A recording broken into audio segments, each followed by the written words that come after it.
Greetings and salutations, my dear audience. This is Joe St. Egg Benedictus, just coming at you with part 4 of Dungeons & Dragons Basic. I decided to make these videos because when I started playing Dungeons & Dragons with my family, we looked and scoured the YouTube universe for a basics video, and there were really none that were as basic as I wanted to do it. So we talked a lot in previous videos. Go watch them about all kinds of things, including, well, you can just watch the videos. One of the things we recommend you get is a starter set, which comes with the starter set rulebook. And one of the downfalls of the starter set rulebook is that it doesn't give you anything for character building. So in our last video, we taught you how to character build. Sister Saint, say hello. Hello. Came to start character building. She wanted a Yoda-like figure, so we looked at how to build a character. We have the halfling, monk, which is the class and the race, or the race and the class. She'll explain in a minute. But one of the things that we do is when we do a character build, you have to choose a class. Sorry. A race, and then you have to choose a class. So the race is like halfling, human, whatever, and then a race, and it gives you all kinds of character traits. Okay? You can watch our last video for that. This is a character sheet. All right, the next thing we're going to do now is we're going to go to the character sheet, and we're going to fill in these ability, what are they called? Ability scores. Ability scores. Now, if you have your starter set rulebook or your handbook, you go to the section where they explain the 6 ability scores. You have strength, dexterity, constitution, intelligence, wisdom, and charisma. Depending on your class or your race, it gives you, you'll get scores for these, but you'll get extras. Sister Saint will explain that. And then here's how you interpret the score and the modifier, either plus numbers or minus numbers, okay? And so your ability score is what you get. Your ability modifier is interpreted on this chart on page 4 of the starter set rulebook. I want to give a shout out to my pal Mike and to all the visionaries and mystics out there. Thank you for joining us as we talk about this next part in part 4, character building. We hand it over to Sister Saint, who will take it away from here. Hello. So I forgot to do this last time, but up here where it says race and class, you put your race and class. So now, remind us what kind of race we're in and class and why we're doing it.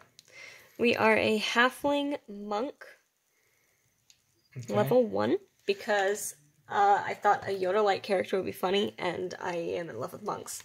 Yeah, one of the things we talked about on these games is how you don't have to do Dungeons & Dragons. You can modify it for your family's needs. And so we're using more of a Star Wars theme here because everybody likes Star Wars.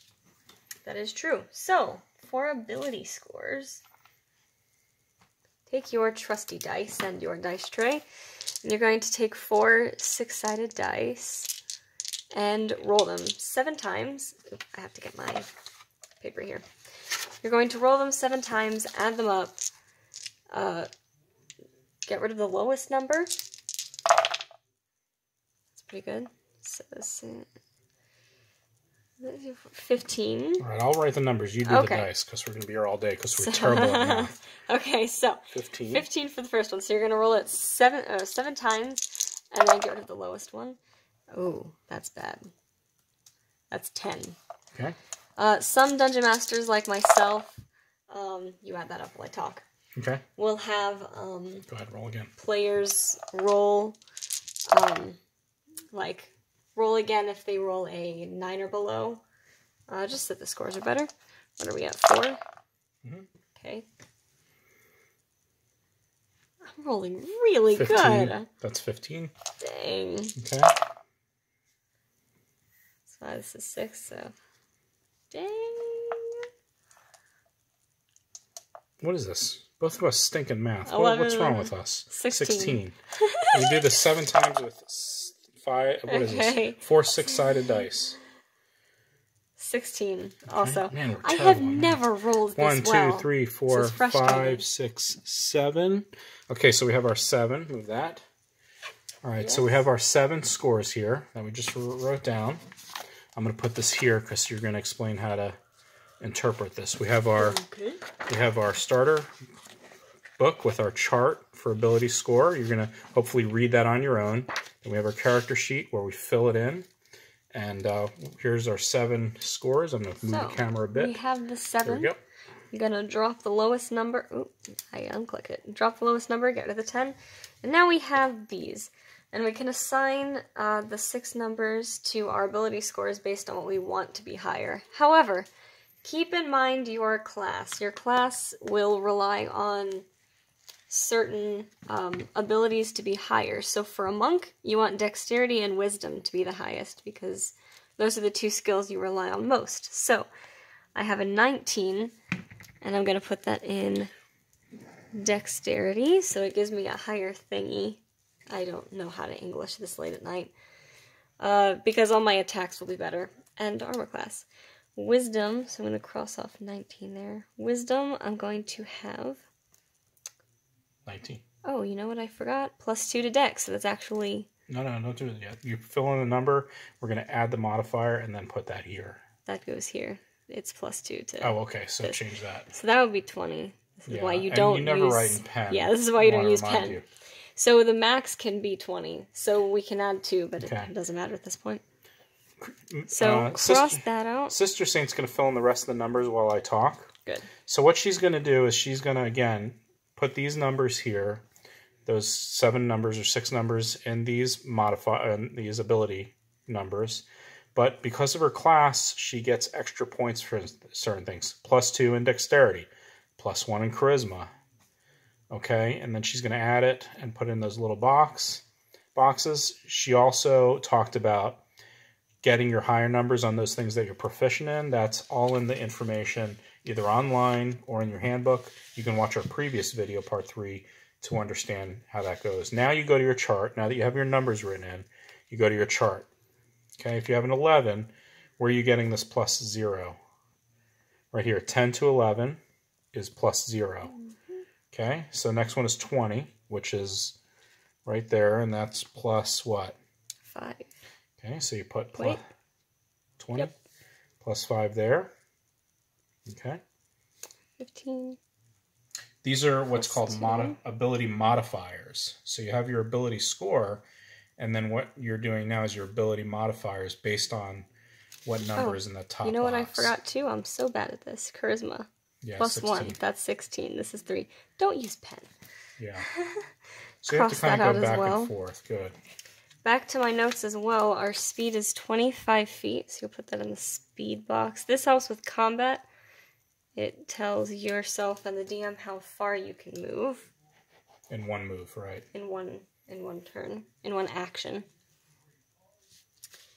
Okay. You want to explain how to fill these in? How I do it? Yeah, so basically these are ability modifiers. Now that you have your numbers, you can fill in the numbers here now. Depending on your class or your race, you have certain abilities. Sister Saint chose acrobatics and religion, so those are bubbled in. So what you do is when you add 5 to all these, you put +5, +5, +5. When you get to the ones that are filled in, which are based on your class and race, you add your modifier. So this would be proficiency bonus, right? So you would be 0 + 2, so that would be 2. Put a 2 for saving throw. For strength saving throw, it would be 2. Okay? And then for athletics, you get a 0, because the 0 here. So here, you would put 5 + 2 is 7, because that's filled in, 7. And the rest of these would be 5. Okay? And your proficiency bonus, move your finger, raises as you level up. Yeah, that's if you play your character more than one game, or if your game master levels you up during the game. And you can get more abilities and equipment if you choose a background. Okay. Now these become important because as you play your game, if you come up against things, like for instance you find a book, okay?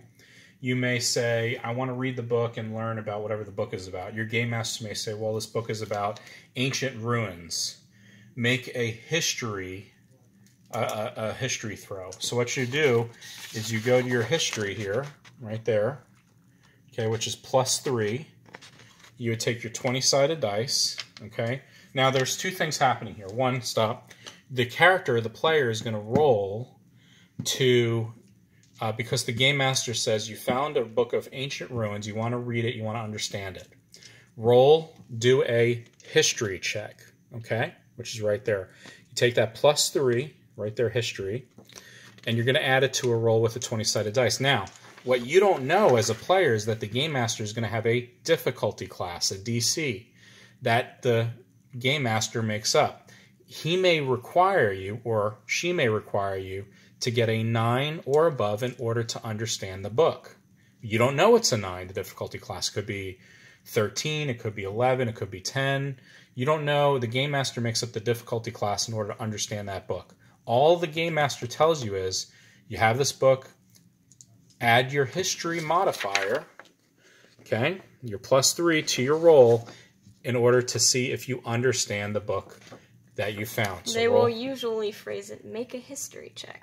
Yeah, they'll just say make a history check. That is 3 + 3, so 6. So 3 + 3 is 6. The game master is saying, you try to read it, but you don't understand it. Give the book to another player, see if they can understand it. In this case, we made the difficulty class a 9 for this book. If Sister Saint rolled a 9 or above, then the game master would explain, you understand the book, and this is what it says. And the game master would have to use that book in order to move the story forward. Every action intends to move the story to its ultimate conclusion. So let's say you're facing a scale wall. Take your 20-sided dice, Sister Saint. You and your party are facing a wall, and you have the rope, so you're going to try to jump the wall to get the rope on the other side so that other people can climb up using the rope. You make an acrobatics check, which is right there. So that's now Sister Saint, as a Yoda halfling monk, is proficient, so it's bubbled in. That means she had her +5, +2 is 7, and for her acrobatics, it's +7. So now, the game master will say, make an acrobatics check to see if you can make it over the wall. In the game master's mind, that he does not make public, he will set the difficulty class at, say, 15. 15. It's a high wall. It's a high wall, so it's 15, which means that Sister Saint's going to have to roll, or Yoda, is going to have to roll a 15 or more in order to get over that wall and rope up the wall so everyone else can get over. So go ahead and make with your +7 modifier, an acrobatics check with your 20-sided dice.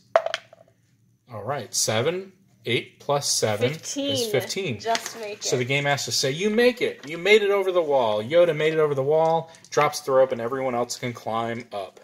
So that's how you use these scores. There are all kinds of fun things like acrobatics, sleight of hand, if you want to sneak over and take some gold out of somebody's pocket.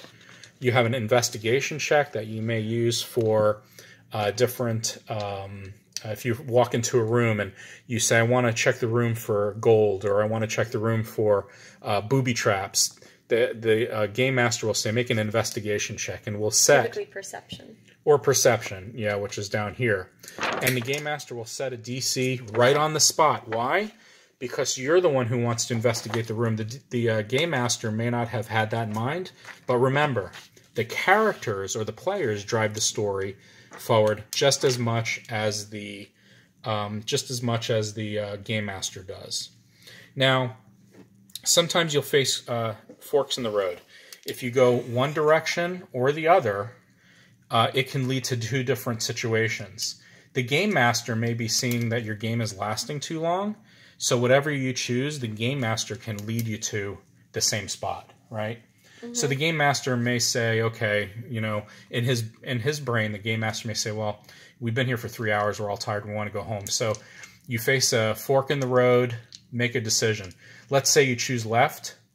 You're going to have the game master can have you face the same monster as if you chose right, because you don't know where that road leads. The game master does. So the game master has a lot of power in directing the story, but you don't have to have every detail filled out. But let's say one of your characters says, well, I want to go both directions. You'd say, well, if you want to go both directions, why don't you roll a... what would you roll in that case, Sister Saint? An investigation check, right? Perception. Or a perception check. And then if you roll high, they may say, well, to the right it's pretty rugged, to the left, you know, it's smoother, and you know there's light at the end of the tunnel. So that's how you use these numbers with your 20-sided dice, okay, which is the big dice. You add those numbers together and you drive the story forward. That's how that works. What else do we have here to fill out as we conclude this particular video? We can now fill in armor class, initiative, and passive perception. Okay, let's do this first. Let's go to the hit points. The hit points is your life. Oh yeah. As a monk, you get your hit dice is 1d8, so that means you have 8 life. But you have to add your Constitution modifier, which is +2. So that's 8 plus 2 is 10. So that's how many hit points we have. That's hit points. Now that will increase. You roll the 1d8. Every time you go up a level, you roll a 1d8 and you add that number. And your hit points grow as you grow in your level. But that's up to your game master. So what your hit points is 10. So if you come up against a monster and they slash you with a sword and they take 10 life, well then you're down to 0, which means you need to do a... You're considered unconscious. Yeah. If you're like 0 to 5, you're unconscious. You have to do saving throws. We'll explain that down the road because that's more complicated. So we have 10 for our hit points. That's our life. Temporary hit points is you would do in pencil as you play in real time. You Actually, current hit points. Temporary hit points come with spells and abilities. Oh, all right. Well, there you go. That's why she's doing this and not me. Okay, what else do we have? Next is armor class. So if you were a different class where you would wear armor, you would use the player's handbook to determine what the armor is and what modifier you would add to it. Typically dexterity, because armor class is based on dexterity.